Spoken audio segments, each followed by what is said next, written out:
नमस्कार बच्चों, कैसे हैं आप सब। आशा करती हूँ आप सभी अच्छे होंगे, स्वस्थ होंगे, खुश होंगे और अपनी पढ़ाई भी अच्छे से कर रहे होंगे। तो जैसा कि आप सभी जानते हैं, मैं हूँ आपकी हिंदी की अध्यापिका और मैं स्वागत करती हूँ आप सभी का आईसीटी वर्चुअल क्लासरूम में।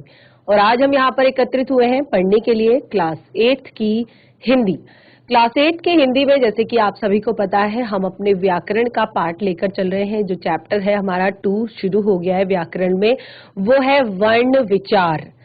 एक जो हमने व्याकरण का पहला जो हमारा टॉपिक था, उसमें हमने भाषा, लिपि और व्याकरण के बारे में पढ़ा था, जिसमें व्याकरण के 3 अंगों के बारे में हमने बताया था, यहाँ पर 3 भागों के बारे में।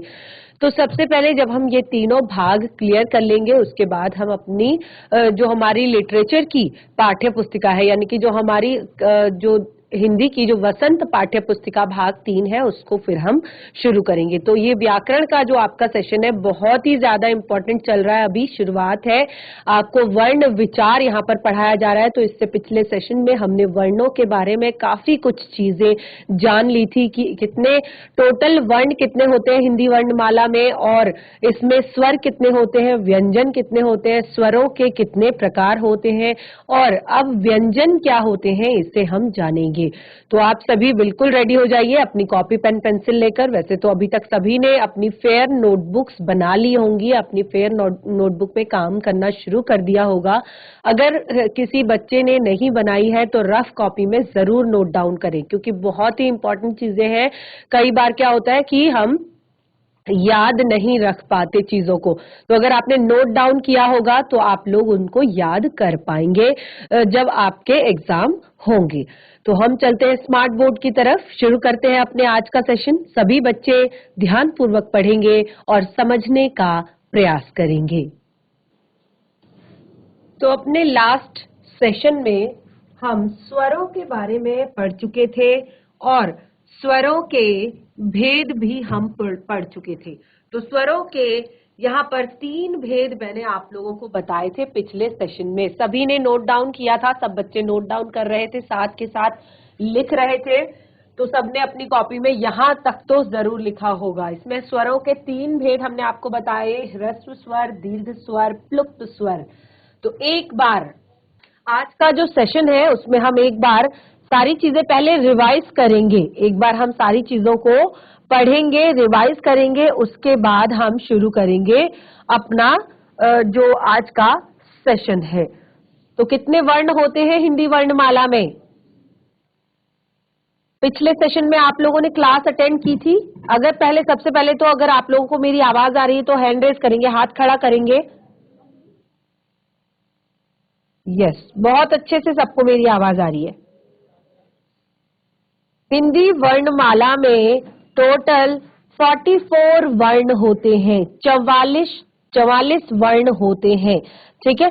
और 44 वर्ण होते हैं जिसमें से 11 स्वर होते हैं और 33 व्यंजन होते हैं। ये हमने यहाँ पर पढ़ा था कि 11 स्वर होते हैं और 33 व्यंजन होते हैं, ये हमने यहाँ पर पढ़ा था। और स्वर के बारे में हमने पढ़ा था कि जिन वर्णों के उच्चारण जिन वर्णों का उच्चारण हम बिना किसी अन्य वर्ण की सहायता से करते हैं, यानी कि बिना किसी अन्य वर्ण की सहायता से हम जिनका उच्चारण करते हैं उन्हें स्वर कहा जाता है, ठीक है। और इससे क्या होता है कि मुख से हवा स्वतंत्र रूप से निकलती है, जैसे अ, आ, इ, ई, उ, ऊ, री, ए, आई, ओ, औ। तो कोई भी ऐसा शब्द नहीं है जिसमें कोई भी यहाँ पर रुकावट आ रही है उच्चारण करने में। तो इन्हें हम स्वर कहते हैं, जिनको हम बिना किसी अन्य वर्ण की सहायता लिए हुए पढ़ते हैं या बोलते हैं या उच्चारण करते हैं। आगे स्वरों के भेद हमने यहाँ पर क्लियर कर दिए हैं। उसके बाद जो हमारा आज का टॉपिक है वो है व्यंजन, ठीक है। अब ये व्यंजन क्या होते हैं, चलिए स्टार्ट कीजिए। बिल्कुल, ये हेडिंग सभी ने डाली होगी पिछले सेशन में अपनी नोटबुक में। यहाँ पर व्यंजन हेडिंग सबने डाली होगी पिछले सेशन में। तो व्यंजन से हमने स्टार्ट करना है। देखिए, हमने स्वर में कहा कि जिनका उच्चारण करते वक्त हमें दूसरे वर्ण की सहायता नहीं लेनी पड़ती। तो जस्ट अपोजिट जिन वर्णों के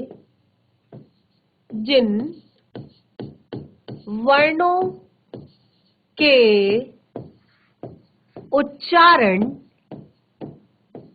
में स्वरों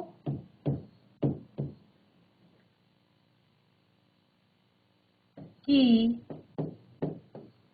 सहायता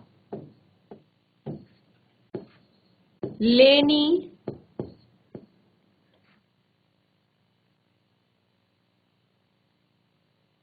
जिन वर्णों के उच्चारण में स्वरों की सहायता लेनी पड़ती है या जिनका उच्चारण स्वरों की सहायता से होता है, स्वरों की सहायता से किया जाता है, वे व्यंजन कहलाते हैं। वे व्यंजन कहलाते हैं। जिनका उच्चारण हम स्वरों की सहायता से करते हैं, वे व्यंजन कहलाते हैं। ठीक है, तो अब कौन से वर्ण है और इनके जब भी आप इनका उच्चारण करते हैं, ठीक है, ये तो आपने यहाँ पर पढ़ लिया। और उसमें हमने कहा था कि जिन स्वरों के उच्चारण में जो हवा होती है वो मुख में अवरुद्ध ना होकर सीधे बाहर निकलती है, जैसे अ, कहीं पर भी कोई रुकावट नहीं, अ का उच्चारण करेंगे सभी एक साथ, अ, कोई भी दिक्कत, कोई भी रुकावट नहीं आ रही है उच्चारण करते वक्त। लेकिन हमने कहा व्यंजन, तो इनका उच्चारण जब आप करते हैं, ठीक है, इनका उच्चारण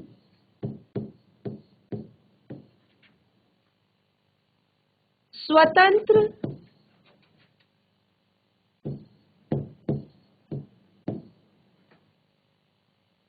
रूप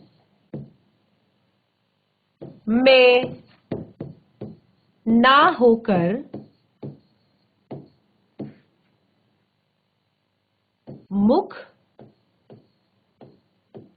से हवा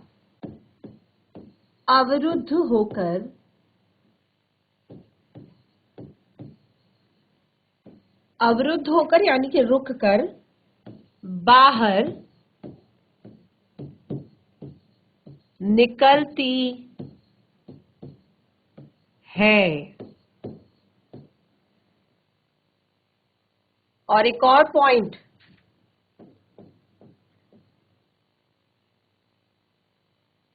इनकी संख्या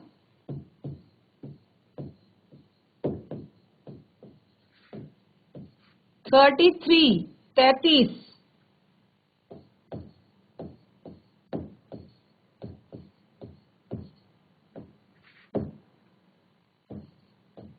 होती है। ये संख्या में 33 यानी कि 33 होते हैं। जिन वर्णों के उच्चारण में स्वरों की सहायता लेनी पड़ती है, वे व्यंजन कहलाते हैं और इनका उच्चारण स्वतंत्र रूप से ना होकर मुख से हवा अवरुद्ध होकर बाहर निकलती है। इनकी संख्या 33 होती है। एग्जाम्पल के लिए देखिए, एग्जाम्पल के तौर पर अगर अभी तो वैसे तो सारे एग्जाम्पल हम यहाँ पर लिखेंगे, लेकिन केवल एग्जाम्पल के लिए मैं यहाँ पे आपको एक चीज बता रही हूँ। देखिए, क शब्द का उच्चारण कीजिए सभी साथ में, क शब्द का उच्चारण कीजिए, क। तो आप जब क शब्द का उच्चारण कर रहे हैं तो अंत में क, तो क्या शब्द आ रहा है? अ। ख का उच्चारण करेंगे, ख, अ का स्वर आ रहा है, अंत में किसका स्वर आ रहा है? अ का।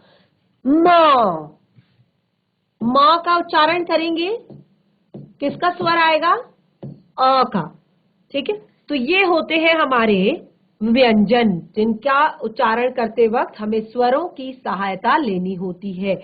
पहले ये सब नोट डाउन कर लीजिए, उसके बाद एग्जाम्पल भी लिखते हैं। सभी बच्चे नोट डाउन कर रहे हैं? अगर हो जाएगा तो हाथ खड़ा कर दीजिए, हो गया। अगर नोट डाउन हो जाता है तो हाथ खड़ा कर लीजिए। Yes, good, very good. तो ये सभी को क्लियर हो गया। एग्जाम्पल, उदाहरण के लिए,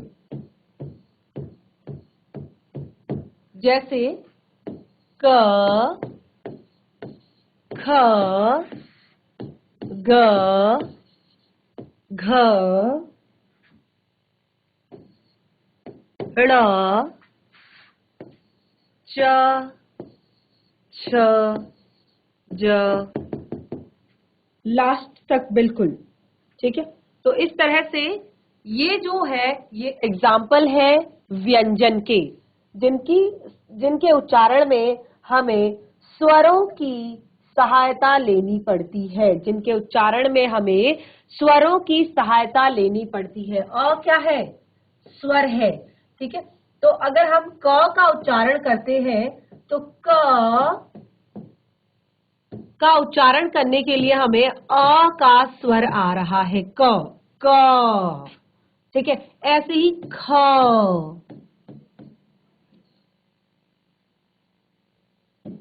ठीक है। तो ख का उच्चारण करने के लिए भी हमें अ का स्वर की सहायता लेनी पड़ रही है। इसी तरह से अगर आप का, तो का उच्चारण करने के लिए हमें आ की सहायता लेनी पड़ रही है, ठीक है। का उच्चारण करने के लिए हमें किसकी सहायता लेनी पड़ रही है? आ की। की का उच्चारण करने के लिए हमें किसकी सहायता लेनी पड़ रही है? ई की। इसी तरह से की का उच्चारण करने के लिए हमें किसकी सहायता लेनी पड़ रही है? की। तो स्वर जो होते हैं वो स्वतंत्र रूप से उनका उच्चारण किया जाता है, लेकिन जो व्यंजन होते हैं उनका उच्चारण स्वरों की सहायता से किया जाता है। जैसे कि मैंने कहा क, ख, ग, घ, या का, की, कु, कू, ठीक है। तो जो भी यहाँ पे व्यंजन है उनका उच्चारण करते वक्त हमें स्वरों की सहायता लेनी होती है। तो ये क्लियर हो गया आपको?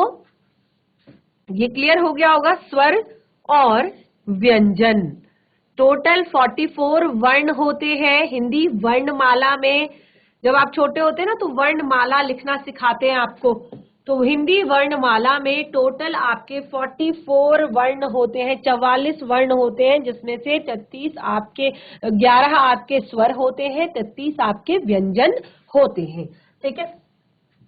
अब हमने यहाँ पर व्यंजन तो क्लियर कर दिए, लेकिन अलग अलग तरह के व्यंजन होते हैं, तो उसमें आप उस कारण यहाँ पर व्यंजनों के भेद भी बताए गए हैं। व्यंजन के भेद, जिस प्रकार हमने स्वरों के भेद पढ़े थे ना, कौन कौन से भेद पढ़े थे स्वरों के?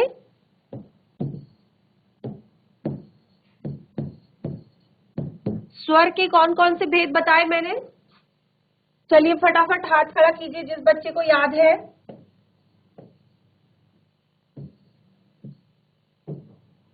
चलिए फटाफट बताइए जिस बच्चे को याद है स्वर के कौन से भेद हमने पढ़े थे। माइक ले लीजिए और फटाफट बात कीजिए।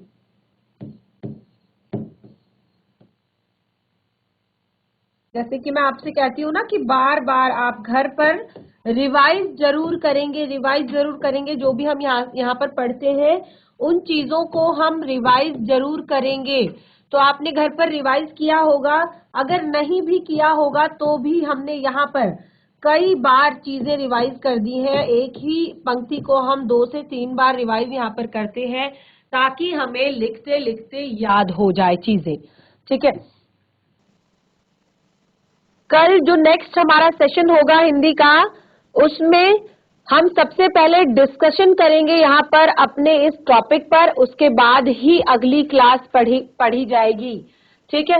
वर्णों के बारे में पूरा जो आज हम पढ़ेंगे या इससे पिछले सेशन में जो पढ़ा है, जो कुछ भी अभी तक हमने पढ़ा है वर्ण विचार के बारे में और भाषा, लिपि और व्याकरण के बारे में, उसको हम डिस्कस करेंगे, उसके बाद ही नेक्स्ट हमारी क्लास होगी। तो ध्यान पूर्वक समझ लीजिए। अभी व्यंजन के भेद, स्वरों के भेद पढ़ चुके हैं, व्यंजन के भेद हमें यहाँ पर बताए गए हैं। तो व्यंजन के 3 भेद किसके आधार पर? उच्चारण के आधार पर। जिस प्रकार से हमने उच्चारण के आधार पर स्वरों के भेद लिखे थे, ठीक उसी तरह से उच्चारण के आधार पर व्यंजन के भेद हमने लिखे हैं। उच्चारण के आधार पर हमने उसमें इस तरह से बताया था कि जिनके उच्चारण में कम समय लगता है वो आपके ह्रस्व स्वर, जिनके उच्चारण में थोड़ा सा ह्रस्व स्वर की अपेक्षा ज्यादा समय लगता है वो दीर्घ स्वर, और जिनकी उच्चारण में ह्रस्व स्वर की अपेक्षा तिगुना समय लगता है वो हमारा प्लुप्त स्वर। तो ये हमने उच्चारण के हिसाब से वहां पर भेद बताए थे 3, और अभी यहाँ पर व्यंजन के भेद बता रहे हैं हम उच्चारण के आधार पर। तो देखिए 3 भेद यहाँ पर उच्चारण के आधार पर व्यंजन के हमने बताए हैं। अगर नोट डाउन कर लिया हो तो फटाफट बता दीजिए, फटाफट हाथ खड़ा करेंगे एक बार में अगर नोट डाउन कर लिया है तो। Yes, very good. स्पर्श व्यंजन, अंतस्थ व्यंजन, ऊष्म व्यंजन। नाम सुनिए ध्यान पूर्वक। स्पर्श व्यंजन, अंतस्थ व्यंजन, ऊष्म व्यंजन। अब ये क्या होते हैं? ये स्पर्श व्यंजन क्या होते हैं? अंतस्थ व्यंजन क्या होते हैं? ऊष्म व्यंजन। ठीक है, तो साथ के साथ नोट डाउन करेंगे, फिर उसके बाद हम यहाँ पर एक्सप्लेन भी करेंगे। सबसे पहला हमारा पॉइंट है स्पर्श व्यंजन। कोई नई चीजें नहीं है, इससे पहले भी आप पढ़ चुके हैं इन सभी चीजों को। ऐसा नहीं है कि ये पहली बार आपको पढ़ाया जा रहा है। स्पर्श व्यंजन, स्पर्श व्यंजन क्या होते हैं? देखिए जैसे नाम से ही स्पर्श का मतलब टच, छूना। ठीक है, स्पर्श का क्या अर्थ होता है?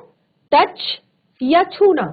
ठीक है, तो जिन व्यंजनों का उच्चारण करते समय, यानी कि जिन व्यंजनों को हम उच्चारित करते हैं, बोलते हैं, तो उस समय क्या होता है, जो वायु होती है, जो हवा होती है, वो हमारे गले यानी कि कंठ, होठ, जीवा आदि के स्पर्श द्वारा बाहर आती है।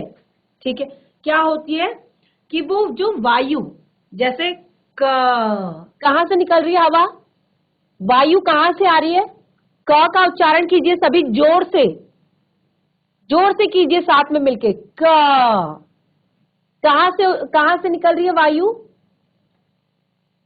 यस, गले से, बिल्कुल गले से हमारी जो हवा है वो एकदम गले से आ रही है। ऐसे ही ख, ग, घ, ड़, च, छ, ज।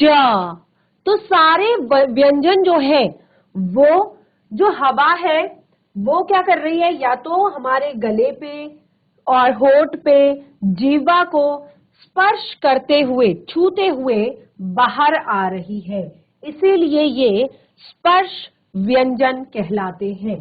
ठीक है, चलिए नोट डाउन कीजिए।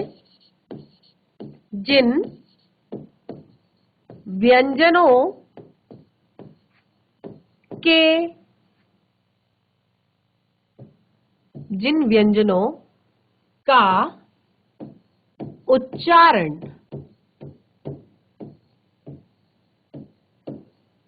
करते समय वायु कंठ, होठ, जीवा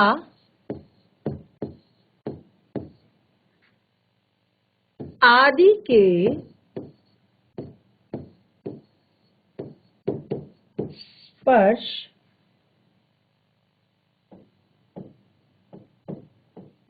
द्वारा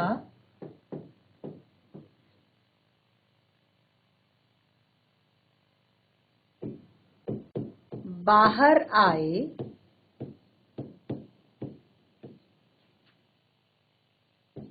वे स्पर्श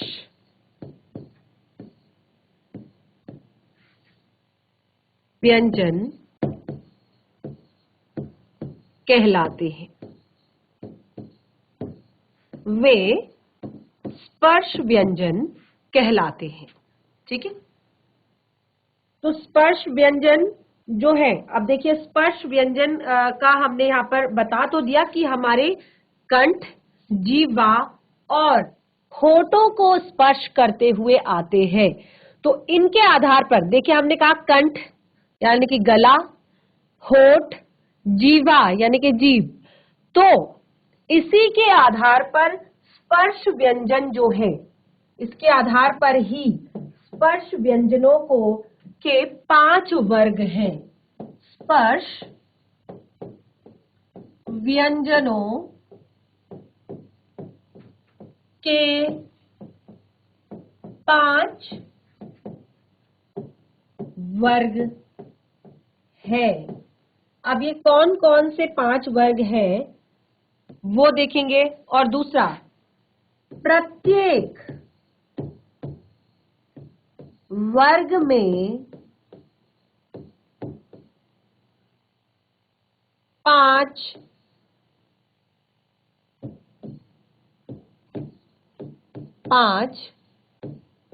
वर्ण हैं। हर वर्ग का नाम उसके पहले अक्षर, पहले वर्ण के नाम पर रखा गया है। अभी हम यहाँ पर एक टेबल बनाएंगे, यानी कि एक वर्ग बनाएंगे हम। देखिए यहाँ पे हमने क्या चीजें पढ़ी अभी तक, 3 महत्वपूर्ण बातें हमने यहाँ पर लिखी है। क्या लिखी है कि स्पर्श व्यंजनों के 5 वर्ग हैं। किसके आधार पर है ये? क्योंकि ये अलग अलग, जैसे हमने कहा कि जो आपका च वर्ग है, ट वर्ग है, त वर्ग है, प, ये क्या है, हमने अलग अलग तरह से इनका उच्चारण होता है, उसके आधार पर ही इनको हमने 5 वर्गों में बांटा है। और प्रत्येक 5 वर्ण का, उसमें 5 आपके वर्ण है प्रत्येक वर्ग में, और हर वर्ग का नाम उसके पहले वर्ण के नाम पर रखा गया है। ठीक है, तो नोट डाउन कर लिया होगा। आगे बढ़ते हैं। देखिए सबसे पहले क वर्ग, उसके बाद च वर्ग, उसके बाद ट वर्ग, त वर्ग,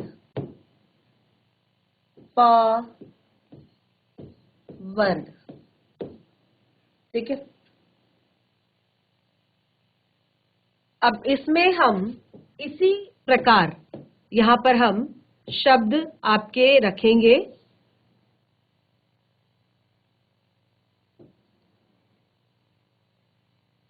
जैसे हमने कहा क वर्ग, तो इसके अंदर आपका आएगा क,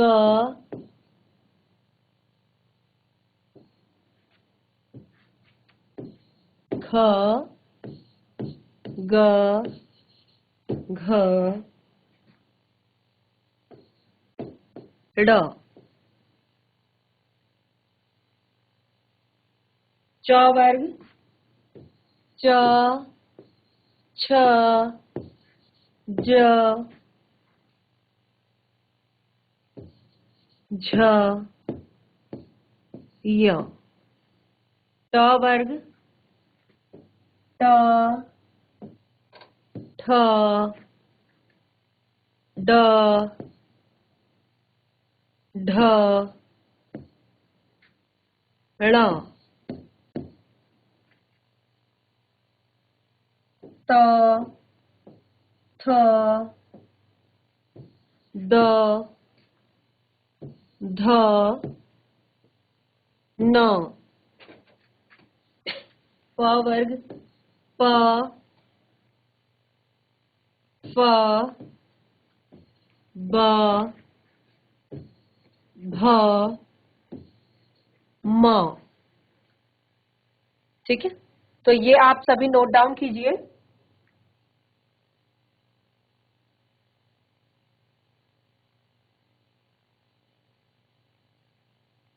तो ये हमने यहाँ पर आपके स्पर्श व्यंजन को क्लियर करते हुए हमने यहाँ पर बताया कि जो स्पर्श व्यंजन होते हैं उनका उच्चारण करते वक्त आप ये देख रहे हैं कि सारे जो व्यंजन है इनके उच्चारण में कहीं ना कहीं से वायु जो है हमारे मुख में या तो गले में या तो होठों में या तो जीवा पर स्पर्श कर रही है और अलग अलग तरह से ये शब्द उच्चारित किए जाते हैं। उसी के आधार पर हमने इनको अलग अलग वर्गों में यहाँ पर लिखा है।